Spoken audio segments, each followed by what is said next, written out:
They ask questions to know you, but not always to understand you. Sometimes, they ask to measure to find what can be used, what can be twisted, what can be held against you later. It starts small, a story you share, a thought you reveal, an emotion you express and trust.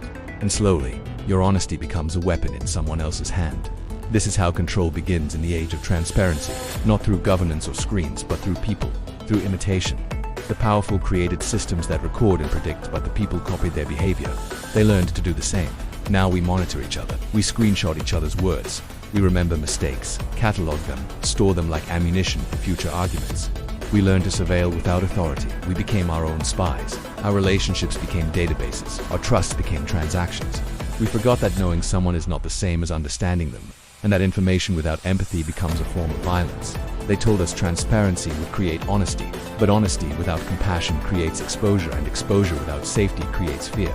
So we adapted. We stopped showing who we are. We learned to speak in fragments, to hide meaning between lines, to become visible yet unreadable. The collapse of privacy did not happen online. It began in conversation.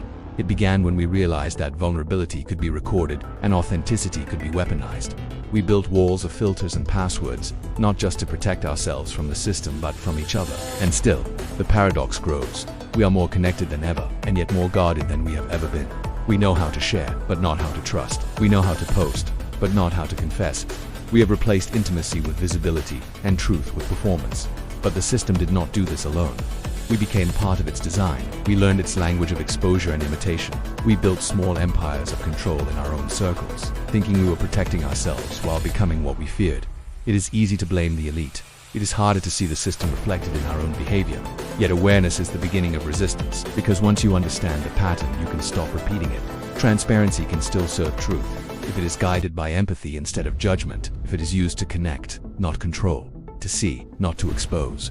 We do not need to live in hiding. We just need to remember that what makes something private is not that it is unseen, but that it is respected. Maybe the real revolution of privacy is not about escaping observation, but reclaiming integrity in how we observe, to know without owning, to see without judging, to share without exploiting.